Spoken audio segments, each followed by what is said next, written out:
नमस्कार दोस्तों, स्वागत है आपका कलेक्ट रिपोर्ट चाइना में। जैसा कि आपको वीडियो के टाइटल में दिख रहा है कि अगर रकबा बढ़ता है 20-30% तो ये कहाँ एडजस्ट होगा, क्या होगा। मैं आपको इस बारे में एक तथ्य बताता हूँ, कंपैरिजन में बताऊँगा पिछले साल क्या हो रहा था और इस साल क्या हो रहा है। तो ये चीज़ें अपन देखेंगे क्या हो सकता है, संभावना क्या है। मैं आपको पिछले साल की याद दिलाता हूँ। दिसंबर, जनवरी और फरवरी में लहसुन का क्या भाव चल रहा था, मंडियों में क्या बिक रहा था। तो मेरी जो जानकारी में उस हिसाब से करीब ये बहुत निम्नतम भाव थे, करीब 500-600 रुपये से लेके 2000 तक मान लें अपन। मतलब 1500-2000 की रेंज में माल बिक रहे थे ज़्यादातर। और बहुत माल पड़ा था। 2022 में जो बोवनी हुई थी वो 3 गुनी करीब हुई थी, 2.5 से 3 गुनी हुई थी। तो उसका जो माल था वो सरप्लस चल ही रहा था, लोगों ने बेचा ही नहीं माल, कुछ लोगों ने फेंक दिया।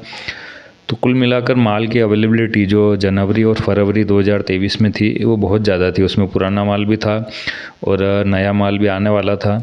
तो मार्केट में बहुत ज़्यादा दबाव था उस समय में।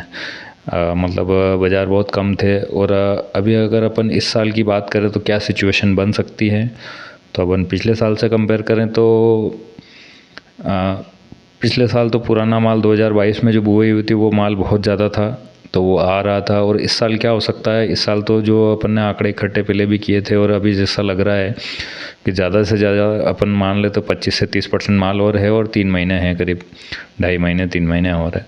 तो इनमें जो माल है ये अवेलेबल माल को इसमें एडजस्ट होना है।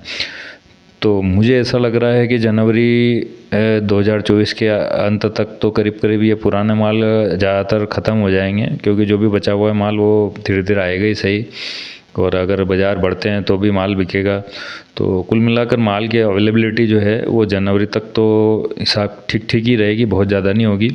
अब ये ऊँटी कितने समय में आती हैं नई वाली, ये एक देखने वाली बात होगी, क्लाइमेट के ऊपर भी चलेगा।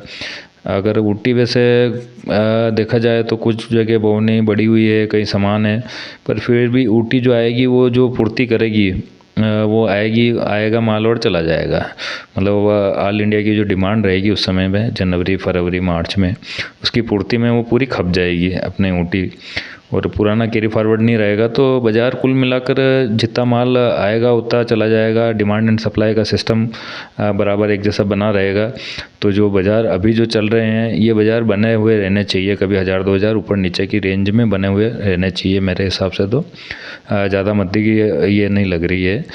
इसलिए दोस्तों मैं बोल रहा हूँ कि 2024 के लिए मैं जो बोवनी की बोलता हूँ कि बोवनी करिए, आपको रिस्क लेना है तो इस साल में लीजिए, क्योंकि अगले साल तक तो बहुत सारे बंधु जिनके पास इस साल बीज नहीं है या पानी नहीं है, उनके पास जो दोनों चीज़ें अवेलेबल हो जाएगी तो वो बोवनी अवश्य करेंगे।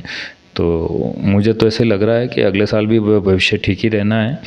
और किसान सब जगह एक जैसे ही होते हैं। चाइना में भी बुआई के आंकड़े अभी आए नहीं हैं, पर वहाँ पे भी बोवनी जैसे अगर बीज महंगा है, मैं आपको जो भाव में जो रेंज बताता हूँ 6500 से लेकर 13000 की रेंज में मार्केट है। तो वहाँ पे भी जो अपन सोचते हैं रिस्क, बहुत सारे किसान नहीं लेंगे बोवनी की। यार अपन इतना महंगा बीज, इन्वेस्टमेंट बनता है लहसुन में, इन्वेस्टमेंट बनता है बहुत ज़्यादा, तो बहुत सारे किसान रिस्क नहीं लेते हैं, पीछे हट जाते हैं। उनके पास जो माल अवेलेबल रहता है उसको बेच के पीछे हट जाते हैं। मैं स्वयं भी सोच रहा था, मैंने भी 8-9 बीघे की लगाई है।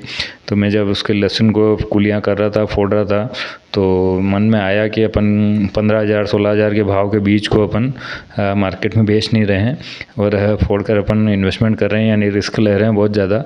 तो वो एक मन में आता है कि बहुत ज़्यादा रिस्क है ये, कितना इन्वेस्टमेंट कर रहे हैं अपन। 1 बीघे का कम से कम 40-50 हज़ार रुपये इन्वेस्टमेंट हो जाएगा, अब रिटर्न कब आएगा। तो ये सोच बनती है, आम किसान की भी ये सोच बनती है कि बहुत ज़्यादा पैसे लग रहे हैं अपने, और इस साल तो मौका मिला है, 2 सालों में अपनों को मौका मिला है कि अपन लहसुन से पैसे बना रहे हैं। तो कोशिश करते हैं, माल बेचने की कोशिश करेंगे, बोवनी कम करेंगे। अभी तक जो अपन सब तरफ जो सुन रहे हैं, बहुत सारे वीडियो में सर्वे हो रहे हैं, यूट्यूबर कर रहे हैं, अपन बातचीत भी करते हैं, तो पता चलता है कि या तो रकबा समान रहेगा या 20-25% बढ़ेगा। तो जो 20-25% जो रकबा बढ़ेगा वो तो वो जो शुरुआत की जो सप्लाई रहेगी माल उसी में एडजस्ट हो जाएगा। तो कुल मिलाकर जो अगले साल के लिए जो अवेलेबिलिटी रहेगी माल की वो इस साल के बराबर ही रहेगी। तो बाज़ार ज़्यादा घटना नहीं चाहिए। मैंने इसी सोच पे ये वीडियो बनाया है। पसंद आए तो शेयर करिएगा, लाइक करिएगा। धन्यवाद।